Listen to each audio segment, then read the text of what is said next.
ధ్యాయే భద్రాద్రివైకుంఠరామం సీతారమాన్వితం శంఖచక్రధనుర్బాణధరం సౌమిత్రిసేవితం. భగవద్బంధులారా, మన సహస్రనామ స్తోత్ర విరాట్ పారాయణం ప్రారంభం చేసుకోబోతున్నాం.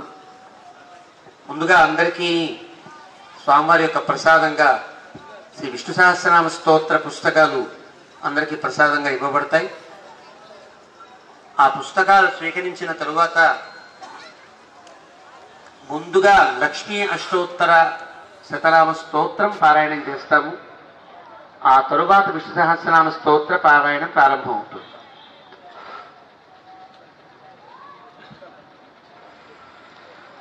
ఇక అందరికీ పుస్తకాలు ఇస్తున్నారు. పుస్తకాలు లేని వాళ్ళు స్వీకరించండి. ఉన్నవాళ్ళు ఇంకోటి అవసరమైతే తీసుకోవచ్చు, ఇబ్బంది లేదు. అందరికీ అందించాలనే ఉద్దేశంతోనే ఈ పుస్తకాల ప్రసాద పంపిణీ జరుగుతోంది. ఈ సహస్రనామ స్తోత్ర పారాయణాన్ని విరాట్ పారాయణము అని పెద్దలు ఒక పద్ధతిని ఏర్పరిచారు. విరాట్ పారాయణము అంటే అందరం కలిసి అందరి శ్రేయస్సు కోసం, నేను బతికే సమాజం బాగుండాలి, లోకం బాగుండాలి, అందరం హాయిగా ఉండాలి అనేటువంటి సామూహికమైనటువంటి ఒక సత్సంకల్పంతో చేసే పారాయణ. కేవల పారాయణే కాకుండా ఆ పారాయణలోనే అంతర్భాగంగా అర్చన, తదనుగుణంగా నివేదన. ఎక్కడి దాకా మనం పారాయణం చేశామో ఆ పారాయణపు శ్లోకాలలో ఉండే కొన్ని నామాలు, అన్ని నామాలు అర్థం చేసుకోవడం చాలా కష్టం కాబట్టి కొన్ని నామాలకి ప్రధానంగా ఉండేట్లు కొన్ని నామాల యొక్క అర్థాన్ని తెలుసుకోవడం, అర్థానుసంధానంగా పారాయణం చేయడం కూడా ఈ విరాట్ పారాయణంలో ప్రధాన భాగాలు. ఇందులో మనం పారాయణ పద్ధతిని ముందుగా చెప్తాను అందరికీ, పుస్తకాలు అందే లోపుగా. ఒక్కొక్క 11 శ్లోకాలకి మనం ఆపుతాం. శ్లోక ఏకాదశి, 11 శ్లోకాలు కలిపి ఒక ఏకాదశి. ఆ 11 శ్లోకాల దగ్గర ఆపినప్పుడు ఆ 11 శ్లోకాలలో ఏ ఏ భగవన్నామాలు కీర్తించబడ్డాయో ఆ భగవన్నామాలతో ఇక్కడ అర్చన చేస్తూ ఉంటారు. ఆ అర్చనకు అనుగుణంగా ఒక ఫలాన్నో ఒక దీన్నో నివేదన చేస్తారు. ఆ అర్చన సాగే సమయంలో ఆ 11 శ్లోకాలలో ఉండేటువంటి అర్థాలని కొద్దిగా తెలుసుకునే ప్రయత్నం చేస్తాం మనం. ఇలాగ 9 ఆరాధనలు పూర్తవుతాయి. 10వ ఆరాధనతో విరాట్ పారాయణం పూర్తవుతుంది. ఇలా జరిగేటువంటి ఆరాధన, నివేదన, అర్థానుసంధానము ఈ 3 కలిపి జరిగే సామూహిక పారాయణమే విరాట్ పారాయణము అని పిలువబడుతుంది. అలాంటి విరాట్ పారాయణం ఈనాడు చేయడానికి గల విశేషాన్ని చెప్పుకుంటూ మనం పారాయణాన్ని ప్రారంభం చేద్దాం.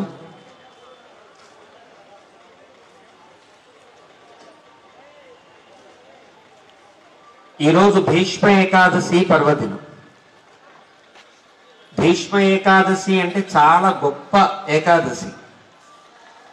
మనకు ఉండేటువంటి ఏకాదశులు 24 సంవత్సరంలో ఏర్పడతాయి. 24కి 24 చరిత్రలు, 24 విశిష్టతలు ఉన్నాయి. అసలు ఏకాదశి అనే తిథే చాలా గొప్ప తిథిగా మనకి ఆగమ శాస్త్రాలు చెప్పాయి. ఆగమ శాస్త్రాలే కాదు, పురాణ వాంగ్మయం అంతా చెప్పి భగవంతుని యొక్క శరీరము నుండి ఒకనాడు ఒక సాత్విక తేజస్సు ఆవిర్భవించి రాక్షసుల వల్ల దేవతలకు కలిగేటువంటి ఒక ఉపద్రవాన్ని తొలగించి భగవంతుని యొక్క అనుగ్రహానికి పాత్రమై, ఇది మనకు పారమేశ్వర సంహిత అనేటువంటి పాంచరాత్రాగమ సంహితలో ఏకాదశి అంటే ఏమో, యోగ నిద్ర అంటే ఏమో, భగవంతుడు యోగ నిద్రకు ఉపక్రమించడం ఏమిటో, యోగ నిద్రకు ఉపక్రమించిన సమయంలో ఏకాదశి పుట్టడం ఏమిటో ఈ కథను చెప్పారు. భగవంతుడు ఒకనాడు సాధారణంగా యోగ నిద్ర అనే పద్ధతిలో ఆయన విశ్రమించి ఒక 4 నెలల పాటు చాతుర్మాస్య కాలాన్ని యోగ నిద్రగా ఆయన అనుసంధించి తరువాత మళ్ళీ దేవతలకి ఆజ్ఞానువర్తనం చేయించడం అనేది భగవంతుని యొక్క ఒక పద్ధతి. ఒకనాడు భగవంతుడు నిద్రించాడు యోగ నిద్రకి. భగవంతుడు కనుక యోగ నిద్రకు ఉపక్రమిస్తే, శ్రీ మహావిష్ణువు కనుక యోగ నిద్రకు ఉపక్రమిస్తే దేవతలకి సాయం చేసే నాథుడు ఎవడు ఉండడు.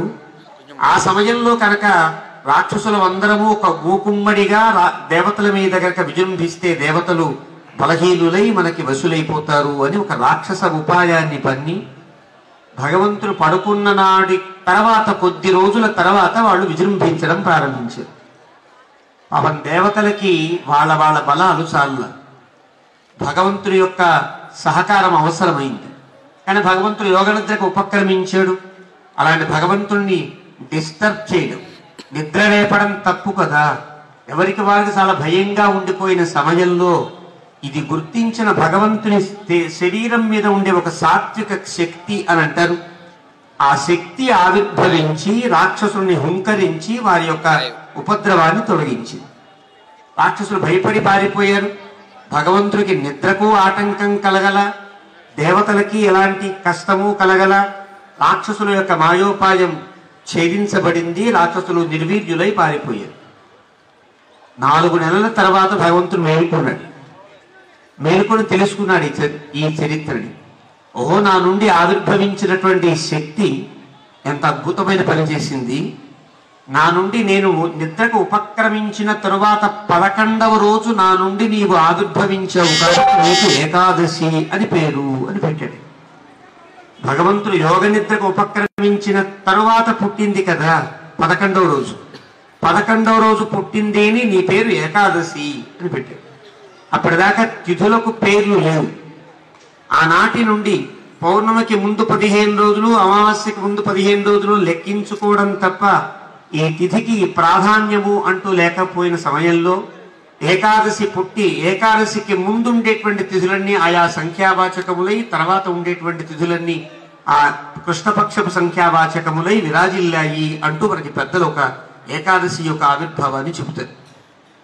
ఇలా ప్రతి ఏకాదశి కూడా ఒక్కొక్క భగవంతుని యొక్క శక్తితో నిండి ఉంటుంది అని 24 భగవంతుని యొక్క శక్తులు 24 ఏకాదశులలో నిక్షిప్తమై ఉంటాయి అని మనకి జ్యోతిష్ శాస్త్రం కొద్ది భాగం, ఆగమ శాస్త్రం ఎక్కువ భాగం ఈ వివరాన్ని మనకి చెప్పే.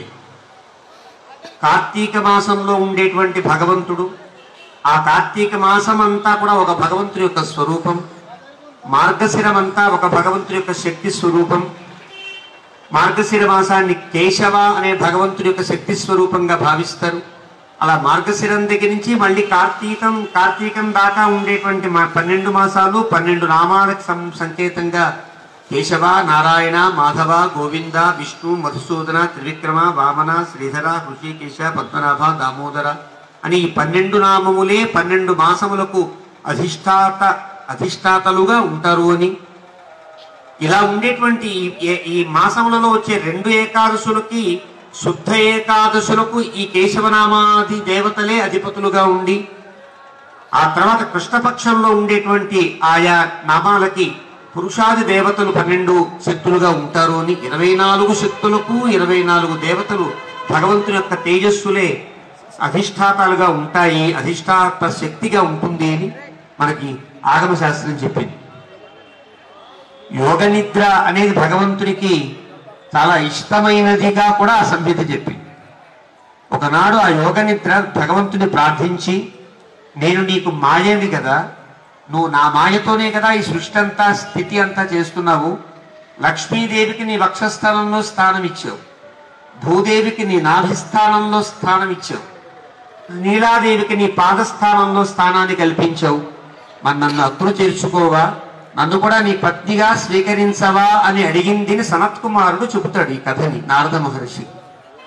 అప్పుడు యోగ నిద్ర మీద ఉండేటువంటి ప్రేమతో భగవంతుడు అంటాడు, నిన్ను నా కన్నుల్లో దాచుకుంటానమ్మా, నా కన్నులపై నీవు ఉంటావు అని వరమిచ్చాడని ఆ సంహితలో చెప్తారు. అందుకని భగవంతుడు యోగ నిద్రని కంటి మీదకి ఆవాహన చేసుకుని 4 నెలలు చాతుర్మాస్యాన్ని చేస్తాడని, ఈ రకంగా యోగ నిద్ర యొక్క శక్తియే 24 రకములుగా 24 ఏకాదశులుగా మనకు అందింది అని. అలాంటి ఏకాదశులు అన్నింటిలో కూడా ఒక్కొక్క ఏకాదశి ఒక్కొక్క ప్రాశస్త్యాన్ని పొంది ఉంటుంది. ప్రధానంగా ఏనాడైతే ఆ ఏకాదశి భగవంతుని యోగ నిద్ర నుండి 11వ రోజున ఆవిర్భవించి రాక్షసులని సంహరింపచేసేటట్టుగా చేసిందో, ఆ ఏకాదశి ఆషాఢ మాసంలో పుట్టడం వల్ల ఆ పుట్టిన ఏకాదశిని ఆది ఏకాదశి అక్కడి నుంచి ప్రారంభం ఏకాదశుల యొక్క పుట్టుకని, అది ఆది ఏకాదశి అని అంటారు. అలా ఆషాఢ శుద్ధ ఏకాదశి చాలా గొప్ప ఏకాదశిగా పరిగణించబడింది. దాన్నే మనం తొలి ఏకాదశి అని అంటాం. ఆ తర్వాత కార్తీక మాసంలో భగవంతుడు మేల్కుంటాడు కార్తీక శుద్ధ ఏకాదశి నాడు, దాన్ని ఉత్థాన ఏకాదశి అంటాం. ఆ తర్వాత మార్గశిర మాసంలో వచ్చేది మోక్షదా ఏకాదశి లేక వైకుంఠ ఏకాదశి, సూర్య గమనాన్ని పట్టి మార్గశిర పుష్యములలో వస్తుంది. ఆ తరువాత వచ్చే మాఘశుద్ధ ఏకాదశి ఈ భీష్మ ఏకాదశి. చాలా పవిత్రంగా చాలా విశిష్టంగా కీర్తించబడ్డ ఏకాదశి. భీష్మ పితామహుడు మన భారతంలో, మన మహేతిహాసంగా పిలువబడేటువంటి భారతంలో ఒక అద్భుతమైనటువంటి ధర్మిష్టమైనటువంటి పాత్ర. చాలా గొప్ప వ్యక్తి. జీవితాన్ని ఒక మాట మీద కోసం, తన మాట నిలుపుకోవడం కోసం జీవితం మొత్తాన్ని, సుఖం మొత్తాన్ని త్యాగం చేసినటువంటి పురుషుడై ఆ రాజ్యాన్ని స్వీకరించను అంటూ ఆ రాజ్యంలోనే ఉండి ఎన్ని తరాలు రాజ్యం చేస్తున్నా అన్ని తరాల రాజులకు తాను ఒక రాజ్య రక్షకుడిగా ఉండి ఆయా వంశాలు నిలబెట్టిన మహాపురుషుడిగా మనకు కనిపిస్తాడు. రాజ్యకాంక్ష లేకుండా రాజ్యార్హత కలిగినటువంటి మహానుభావుడే. రాజ్యార్హత కలిగి శక్తి లేనివాడు కొంతమంది ఉండొచ్చు, శక్తి ఉన్నా రాజ్యార్హత లేనివాడు చాలా మంది ఉండొచ్చు. కానీ రాజ్యార్హత కలిగి ఉండి తాను రాజు అయితే ఎవడు మాట్లాడడానికి, ఎవడు అడ్డుపెట్టడానికి వీలు కాని స్థితిలో తాను ఉండి కూడా తన కొడుకుల చేత, తన మనవళ్ల చేత, తన మునిమనవళ్ల చేత రాజ్యాన్ని చేయించాడు తప్ప ఏనాడు రాజ్య సుఖాలని ఆశించని గొప్ప ధర్మిష్ఠుడు భీష్మ పితామహుడు. అందుకే ఆయన్ని అందరం పితామహుడునే పిలుస్తాం. ఆయన కౌరవులకి మాత్రమే పితామహుడు కాదు, భారతీయులందరికీ తన తాత లాంటి వాడే అని ఆయనకి ఇప్పటికీ మనం తర్పణాలు కూడా ఆచరిస్తాం. ఎవరికీ లేదండి ఈ గొప్పతనం. మహర్షులు కొంతమందికి ఉన్నప్పటికీ కూడా ఆయా ఋషులకి, ఆయా గోత్రాలకు సంబంధించిన వారికి తప్ప అందరికీ ఉండదు. అన్ని గోత్రాలకి సంబంధించిన అందరూ కూడా తర్పణం చేసే మహానుభావుడు భీష్మ పితామహుడు. అంత గొప్ప వ్యక్తి. చాలా గొప్ప ధర్మాలు తెలిసినవాడు. ఎంత గొప్ప ధర్మాలు తెలిసినవాడంటే, ఒక పెద్ద యుద్ధం జరుగుతూ ఉంటే సాయంకాలపు యుద్ధ సమయంలో యుద్ధాన్ని ఆపాలి. సంధ్యా సమయంలో, ఆ సమయంలో కూడా యుద్ధం జరగవలసినటువంటి స్థితి ఏర్పడినప్పుడు అంత యుద్ధంలో ప్రాణం మీద ఏమాత్రం ఆశ లేకుండా రథం దిగి అర్ఘ్యప్రదానం ఇవ్వాలి అని అక్కడే ఉండే ఇసుకని చేత్తో పట్టుకుని 3 మార్లు అర్ఘ్యప్రదానం చేసిన గొప్ప ధర్మిష్ఠుడు ఆయన. అంతేకాదు ఆయన ఎంత గొప్ప ధర్మజ్ఞుడో భారత మహేతిహాసం చూస్తే తెలుస్తుంది. వారి తండ్రి గారికి ఒకనాడు ఆర్థికాన్ని నిర్వహిస్తున్నారు. ఆర్థికం అంటే తెలుసు మనకి, పిండములు పెట్టి మా తాతగారిది ఇది, మా తండ్రి గారిది ఇది, మా ముత్తాత గారిది ఇది అని ఆ ధర్మంగా ఆ ఉండేటువంటి వైదిక కర్మని ఆచరిస్తారు. ఆ వైదిక కర్మను ఆచరించేటప్పుడు ఇదం పితామహాయ, ఇదం ప్రపితామహాయ అని పెడుతున్నట్టే తండ్రికి కూడా ఆ ప్రసాదాన్ని పెట్టాలి. ఆ పెట్టే సమయంలో తండ్రి ఇది నా తండ్రికి అని పెడుతున్నప్పుడు భీష్మ పితామహుడు నేరుగా శంతన మహారాజు చెయ్యి వచ్చి చెయ్యి చాపింది. తాను ఎవరికి ఇవ్వదలుచుకున్నాడో ఆ పిండాన్ని, ఆ వైదికమైనటువంటి ఆ ముద్దని సాక్షాత్తుగా శంతన మహారాజు చెయ్యి వచ్చి ఆ గుర్తులతో ఉండే చెయ్యి, ఇది నాకే కదా, నాకు ఇచ్చేయి అని అడిగింది. చెయ్యి నిజానికి ఆ చేతికి ఇస్తాడా ఇవ్వడా అని దేవతలు మహర్షులంతా ఆశ్చర్యకరంగా చూస్తున్నారు. ఎవరికి ఇద్దామనుకున్నాడో ఆ తండ్రే కనిపించి నా చేతికి ఇచ్చేవా నా ప్రసాదాన్ని అన్నప్పుడు ఏం చేస్తాం? చాలా ఆనందంగా చేతికిచ్చి ఊరుకుంటాం కదా. భీష్మ పితామహుడు చూచి ఆ చేతిని పక్కకు తోసి దర్భల మీద ఆ పిండాన్ని పెట్టాడు. పెట్టగానే పెద్ద పూలవాన కురిసి అక్కడ ఉండే మహర్షి కూడా ఆశ్చర్యపోయి ఇలా చేసేవేవయ్యా అని అడిగాడు.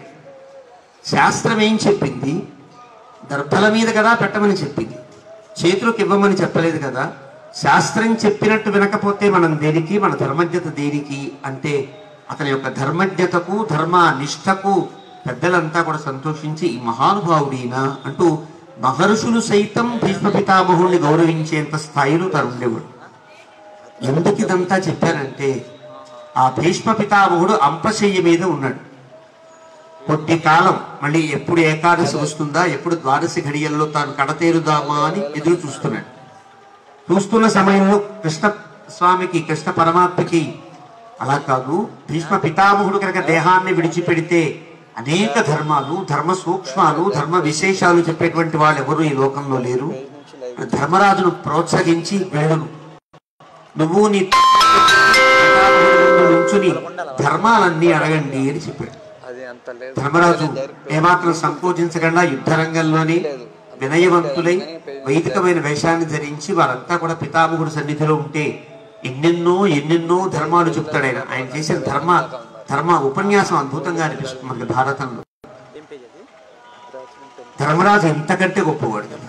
భీష్మ పితామహుడు ఎంత ధర్మాలు తెలిసినవాడో అంత గొప్ప ధర్మాలు తెలిసినవాడు ధర్మరాజు. ప్రశ్నలు అడిగేవాడు ధర్మరాజు కూడా చాలా గొప్ప ధర్మిష్ఠుడు. ప్రశ్నలు చెప్పడానికి సిద్ధంగా ఉన్న భీష్మ పితామహుడు చాలా గొప్ప ధర్మజ్ఞుడు. అన్ని ధర్మాలు విన్న తర్వాత, తాత నాకు ఇవన్నీ తెలుసు, నాకు ధర్మాలన్నీ ఇవన్నీ కాదు, రకరకాలుగా ధర్మాలు మహర్షులు చాలా మంది ఉంటారు, ఎన్నో ధర్మాలు ఉంటాయి. ధర్మాలన్నీ ఏ సమయంలో ఎలా పాటించాలో తెలియకుండా ఉంటాయి. ఆ సమయాన్ని మనం గుర్తించగలిగితే ఆ సమయాన్ని పాటించగలిగేటట్లుగా ఉంటాయి. కానీ నేను ఒక 6 ప్రశ్నలు వేస్తాను, అంతకంటే మించిన గొప్ప ప్రశ్నలు ఉండవు. ఆ 6 ప్రశ్నలకి సమాధానం చెప్పేవాళ్ళు కూడా ఈ లోకంలో నాకెవరు కనిపించట్లేదయ్యా, నువ్వే చెప్పగలవని కృష్ణ పరమాత్మ చెప్తున్నాడు. నిన్న ఒక 6 ప్రశ్నలు వేస్తాను. ధర్మరాజు అడిగిన ప్రశ్నలు 6 ప్రశ్నలు. 6 ప్రశ్నలకి ఆయన చెప్పిన సమాధానమే శ్రీ విష్ణు సహస్రనామ స్తోత్రం అంతా కూడా. అద్భుతమైనటువంటి స్తోత్రంగా దీన్ని మహాభారత సర్వస్వాత్ ఋషిభిః పరిగానతః వేదాచార్య సమాహారాత్ గీతాది అర్ధైకతశ్చ సహ పరిగ్రహాతి శయితః అంటూ ఒక 6 కారణాలు చెప్పి, ఇంతకంటే సహస్రనామ్నామధ్యాయః ఉపాదేయతమో మతః, ఈ 6 కారణముల వల్ల ఈ సహస్రనామము కంటే మించిన స్తోత్రము కానీ, మించిన శాస్త్రము కానీ, మించిన అధ్యాయము కానీ లేదు అని ప్రకటిస్తారు పెద్దలంతా కూడా. ఆయన వేసే ప్రశ్నలకి సమాధానంగానే స్తోత్రం అంతా ఏర్పడుతుంది. ఈ స్తోత్రం భీష్మ పితామహుని ద్వారా లోకావిష్కృతమైనటువంటి రోజు కాబట్టి ఈ ఏకాదశిని భీష్మ పితామహుని యొక్క సంకేతంతో భీష్మ ఏకాదశిగాను, సహస్రనామ స్తోత్రం లోకానికి అందినటువంటి రోజు కాను, సహస్రనామ స్తోత్ర జయంతిగాను పెద్దలంతా కూడా ఈ రోజును సంభావిస్తారు. మనకి గొప్ప గొప్ప శాస్త్రాలు వేదము, రామాయణము, భారతము ఇవే కదా. వేదానికి ఎప్పుడు పుట్టుకో మనకి తెలియదు. వేదానికి జయంతి చెప్పగలమా? భగవంతుడే చెప్పలేదు. రామాయణానికి జయంతి మనం చెప్పగలమా? తెలియదు. కానీ భారతంలో ఉండేటువంటి 2 అమృత ఫలములని పెద్దలంతా చెప్పినవి గీత ఒకటి, విష్ణు సహస్రనామ స్తోత్రం ఒకటి. ఈ వల్లే మహాభారతం మహాభారతంగా పరిగణించబడుతుంది. ఈ 2 ఒకటి ఆత్మీయంగా భగవంతుని తత్వాన్ని చెబితే, రెండవది పరమాత్మీయంగా భగవంతుని యొక్క మహాత్మ్యాన్ని ప్రకటించింది. భగవంతుని యొక్క శక్తిని శాస్త్రీయంగా ప్రకటించినటువంటిది భగవద్గీత. దానికి ఒక జయంతి ఉంది. భగవద్గీత పుట్టినరోజు మార్గశిర శుద్ధ ఏకాదశి. రెండవది పరమాత్మీయంగా భగవంతుని యొక్క తత్వం ఇది అని చెప్పినటువంటి స్తోత్రం విష్ణు సహస్రనామ స్తోత్రం. దీనికి జయంతిని ఏర్పరిచారు పెద్దలు. ఇది మాఘశుద్ధ ఏకాదశి. మనకి భగవద్గీత జయంతిని చేసుకోవడం చాలా కష్టం. కారణం, ఒక్కొక్క నాడు ఆ జయంతి నాడే వైకుంఠ ఏకాదశి కూడా ఏర్పడుతుంది. మన క్షేత్రంలో పెద్ద ఉత్సవం వైకుంఠ ఏకాదశి ఉత్సవం. ఇక్కడ భగవద్గీత జయంతిని మనం చాలా ఆదరంగా, ప్రేమగా, భక్తిగా మనం చేసుకునే అవకాశం మనకు లభించే సమయం కాదు. గీతాపారాయణం చేసేటువంటి ఇది ఉండదు. ఇక్కడ మనంతా హాయిగా చేసుకోదగినట్లుగా మాఘమాసంలో ఉండే శుద్ధ ఏకాదశి అంటే ఈ జయంతి, సహస్రనామ స్తోత్ర జయంతి చాలా గొప్పగా మనకి అందినటువంటి రోజు. ప్రశాంతంగా మనం పారాయణ చేసుకోవడానికి ఉండేటువంటి రోజు ఈ సహస్రనామ జయంతి స్తోత్రం. కాబట్టి మన పెద్దలంతా సహస్రనామ స్తోత్రము అంటే విష్ణు సహస్రనామ స్తోత్రమే. రామ సహస్రము, కృష్ణ సహస్రము, శివ సహస్రము, లలితా సహస్రము ఇవన్నీ తర్వాత ఏర్పడినవే తప్ప శాస్త్రీయములుగా ఒక తత్వ నిరూపణములుగా ఇవేమి వర్తించవని. అందుకే మన భగవత్పాదులు ఆదిశంకరులైనా తర్వాత పెద్దలైనా సరే గేయం గీతానామ సహస్రం ధ్యేయం శ్రీపతి రూపం అజస్రం. పాడాలంటే భగవద్గీతని పాడాలి, విష్ణు సహస్రనామ స్తోత్రాన్ని పాడాలి అంటూ సహస్రనామానికి అంత గొప్ప స్థానాన్ని కల్పించారు. అలాంటి సహస్రనామ స్తోత్రం పుట్టిన రోజు భగవంతుడు చాలా ఇష్టంగా ఈ స్తోత్రాన్ని భీష్మ పితామహుడు చెబుతూ ఉంటే ఆనందంగా విన్నాడు. తాను చెప్పించుకున్నాడు భీష్మ పితామహుని చేత. భీష్మ పితామహుడు చెప్పమంటాడు. ఒళ్ళంతా అంపశయ్య మీద ఉన్నా రక్తం ఎంత కారిపోయిందో తెలియదు, బుద్ధి మందగించింది, తడి ఆరిపోతోంది, కళ్ళు సరిగ్గా కనిపించట్లేదు, ఏమీ జ్ఞాపకం లేవు కృష్ణ, నేనన్నీ చెప్పలేనేమో అంటే కూడా నీకు తడి ఆరేటట్లుగా తడి కలిగేటట్లుగా వరమిస్తా, నీకన్నీ గుర్తు వచ్చేటట్లుగా వరమిస్తా, నీకు బలం వచ్చేటట్లుగా వరమిస్తా, నీకు గుచ్చుకున్న బాణములేవి నొప్పి లేకుండా వరమిస్తా, కానీ నువ్వే చెప్పాలి అంటాడు. ఇన్ని వరములు నాకిచ్చి నేను చెప్పే కంటే నీవే చెప్పచ్చు కదా కదా, సందేహం కలగదు మనకి. ఇన్ని చెప్పేటప్పుడు భగవంతుడు చెప్పేసి ఈ సహస్రనామ స్తోత్రాన్ని అంటే కాదు కాదు, నేను చెప్పినది రుచించడం కంటే సముద్రంలో ఉండే నీరుని నేరుగా తాగడం ఎలాగైతే ఉప్పగా ఉంటుందో, ఆ సముద్రంలో ఉండే నీరునే సూర్యుడు తన కిరణముల ద్వారా పైకి తీసుకుని మేఘంలోకి చేర్చి మేఘము ద్వారా ఆ వర్షాన్ని ఇచ్చినప్పుడు ఎంత తీయగా ఉంటుందో, నేను చెప్పినప్పుడు అంత వారికి ఎక్కకపోవచ్చు అయ్యా, అర్థం కాకపోవచ్చు, నీలాంటి ధర్మజ్ఞుడు చెప్పినప్పుడు వాళ్ళకి అర్థమవుతుంది స్తోత్రం గొప్పతనం అంటూ తన వైభవాన్ని తానే చెప్పిస్తూ నిలబడి ఆనందంగా ఆమోదించిన స్తోత్రంగా దీన్ని భావిస్తారు. అడిగేవాడు ధర్మరాజు, చాలా గొప్ప వ్యక్తి, చెప్పేవాడు భీష్మ పితామహుడు, అంతకంటే మించిన ధర్మజ్ఞుడు లేనంత గొప్పవాడు, వినేవాడు సాక్షాత్ కృష్ణస్తు భగవాను స్వయం. వీళ్ళ ముగ్గురి సమక్షంలో అవతరించిన సహస్రనామ స్తోత్రం కాబట్టి దీన్ని అద్భుతంగా పరిగణిస్తాడు. ఆయన అడిగినటువంటి ప్రశ్నలు, ఈ లోకంలో ఉండే భగవంతుడు ఎవరు, కిమేకం దైవతం లోకే కిం వాప్యేకం పరాయణం, ఎవరి నుంచి ఈ సృష్టి స్థితి లయములు జరుగుతున్నాయి, ఆ ఈ లోకానికి పరాయణం ఎవడు, వివేకం దైవతం లోకే కిం వాప్యేకం పరాయణం స్తువంతః కంకమర్చంతః ప్రాప్నుయుః మానవా శుభం. ఏ భగవంతుణ్ణి కీర్తిస్తూ ఏ భగవంతుణ్ణి అర్చిస్తూ మానవుడు సకల శుభాలను పొందగలడు, శ్రేయో మార్గాన్ని సాధించగలడు అంటూ ఆయన 6 ప్రశ్నలు వేస్తే 6 ప్రశ్నలకి సమాధానంగా తాను చెబుతూ, ఇది నా అడగడంతో పాటుగా ఏవేవో చెప్పేస్తావేమో తాత, నీకు నచ్చిన ధర్మం నీవు ఆచరించే ధర్మాన్ని నాకు చెప్పు తప్ప ఆ స్తోత్రంలో ఆ స్మృతిలో ఇలా ఉంది, ఈ పురాణంలో ఇట్లా ఉంది కాబట్టి ఇదో ధర్మం అదో ధర్మం నాకు చెప్పద్దు. ఇంత ధర్మజ్ఞుడైన నీవు ఏది గొప్పగా భావిస్తున్నావో, దేన్ని గొప్పగా పారాయణం చేస్తున్నావో, ఏ దైవాన్ని విశ్వసిస్తున్నావో ఆ దైవం గురించే నాకు చెప్పు, ఆ స్తోత్రం గురించే నాకు చెప్పు, ఆ శ్రేయస్సునే నాకు అందించు అని 6 ప్రశ్నలు వేస్తే 6 ప్రశ్నలకి సమాధానంగా ఈ స్తోత్రాన్ని చెప్పి, ఇది నేను చెప్పట్లేదయ్యా, వేదములలో ఉండేటువంటి నిగూఢములైన రహస్యములన్నింటినీ భగవంతుని యొక్క లీలలను గుర్తించిన మహర్షులు ఒక్కొక్క పేరు ఒక్కొక్క దగ్గర పెడితే అనంతమైనటువంటి వేదశాఖల్లో ఉండే ఈ నామములన్నీ చేర్చి నేను విష్ణు సహస్రనామ స్తోత్రంగా నీకు అందిస్తున్నాను అంటే, ఋషిభిః పరిగీతాని తాని వక్ష్యామి భూతయే, మహర్షులు చెప్పినటువంటి నామములనే నీకు చెప్తున్నాను తప్ప నా సొంతంగా చెప్పను, ఇదే నాకు ఇష్టమైనది, ఉపాదేయతమో మతః, ఇదే నేను ఆచరించేది, ఇంతకు మించినటువంటి ధర్మం లేదు, ఇంతకు మించిన దైవం లేదు, ఇంతకు మించినటువంటి పారాయణము లేదు అని భీష్మపితామహుడు ప్రతిజ్ఞాపూర్వకంగా తన మరణానికి ముందు వాంగ్మూలం ఇచ్చినట్టుగా చెప్పినటువంటి గొప్ప ఉపదేశమే శ్రీ విష్ణు సహస్రనామ స్తోత్రం. ఆ స్తోత్రం ఆవిర్భవించినటువంటి పరమ పవిత్రమైనటువంటి రోజు భద్రాద్రిరాముని యొక్క దివ్య సన్నిధిలో ఆనాడు కృష్ణ పరమాత్మ సాక్షాత్తుగా ఉంటే ధర్మరాజాదులు విన్నప్పుడు ఎంత ఫలితాన్ని పొంది ఉంటారో, సాక్షాత్తుగా అర్చామూర్తిగా మన రామచంద్ర ప్రభు ఇక్కడ వేయించేసి ఉన్నటువంటి ఆ వైకుంఠరాముని దివ్య సన్నిధిలో వైకుంఠ ద్వార మండప ప్రాంగణంలో వైకుంఠ ఏకాదశిని స్వీకరించి తానే పరతత్వాన్ని నిరూపించేటువంటి భగవంతుడి యొక్క దివ్య సన్నిధాన పవిత్ర ప్రాంగణంలో ఈ సహస్రనామ స్తోత్రం పారాయణం చేయడం ఒక భాగ్యం. ఈ పారాయణాన్ని సంకల్పించిన దేవస్థానం వేద పండితులైనా, అర్చక సిబ్బంది అయినా, ఆలయ సిబ్బంది అయినా వారందరికీ మీ అందరి తరఫున మీలో ఒక్కనిగా ధన్యవాదాంజలి సమర్పిస్తూ మనం పారాయణం ప్రారంభం చేద్దాం. స్తోత్రం పుస్తకాలు తీయండి. ముందుగా గురుధ్యానం, గురు పరంపర ధ్యానం ఉంటుంది. అందులో ఉండేటువంటిది ఇక్కడ ఉండే సంప్రదాయాన్ని బట్టి శ్రీశైలేశ దయాపాత్ర నుంచి పడతోసుకు నిత్యం దాకా ఉంటుంది. లేదు మనకి ప్రత్యేకంగా గురు సంప్రదాయ శ్లోకం ఉంటే ఈ లోపుగా ఆ శ్లోకా కూడా చదువుకుంటూ ఉండండి. ఇక్కడ ఉండే సంప్రదాయాన్ని బట్టి ఆ పుస్తకాన్ని యథాతథంగా మనం అనువాచనం చేయడం జరుగుతుంది. మన స్తోత్రాన్ని ప్రారంభం చేద్దాం.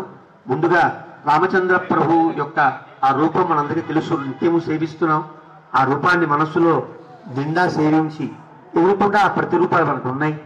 ఇక్కడ మనం చేసే ఆరాధన అక్కడ లోపల మూలమూర్తికి చేసే ఆరాధనగా మనం సంభావిస్తూ మనత్తినాల్ సిందిక్క తూయోమాయి వందోం తుగిలిజప్పాడువానని అమ్మవారు చెప్పినట్టు, గోదమ్మవారు చెప్పినట్టుగా మానసికంగా భద్రాద్రిరాముని మూలమూర్తికే ఆరాధన చేస్తున్నట్టు భావిస్తూ ఇక్కడ జరిగేటువంటి అర్చనని మనం సేవిస్తూ ఈ నామాలని అనుసంధానం చేసే ప్రయత్నం చేస్తాం.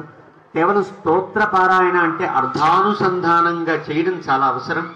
ఈ రకమైనటువంటి ఒక నిమగ్నం జరిగి ఒక రకమైనటువంటి దాని మీద ఉండే దృష్టితో కనుక చేస్తే ఆ పారాయణ చాలా గొప్ప ఫలితాన్ని ఇస్తుందని పెద్దలు విరాట్ పారాయణంగా అందించారు. విరాట్ అంటేనే అర్థం అది.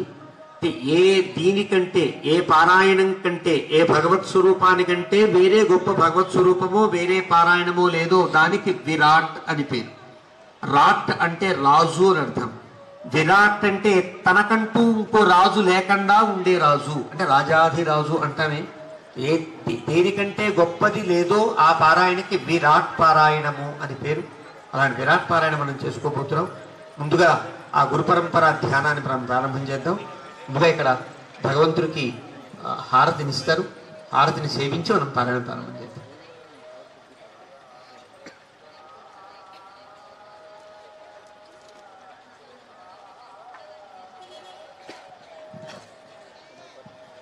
మంగళం కోసలేంద్రాయ మహనీయ గుణాత్మనే చక్రవర్తి తనూజాయ సార్వభౌమాయ మంగళం భద్రాచల నివాసాయ భద్రాయ పరమాత్మనే జానకీ ప్రాణనాథాయ రామచంద్రాయ మంగళం మంగళాశాసన పరైర్మదాచార్య పురోగమైః సర్వైశ్చ పూర్వైరాచార్యైః సత్కృతాయాస్తు మంగళం. బలో రామచంద్ర భగవాన్ కీ.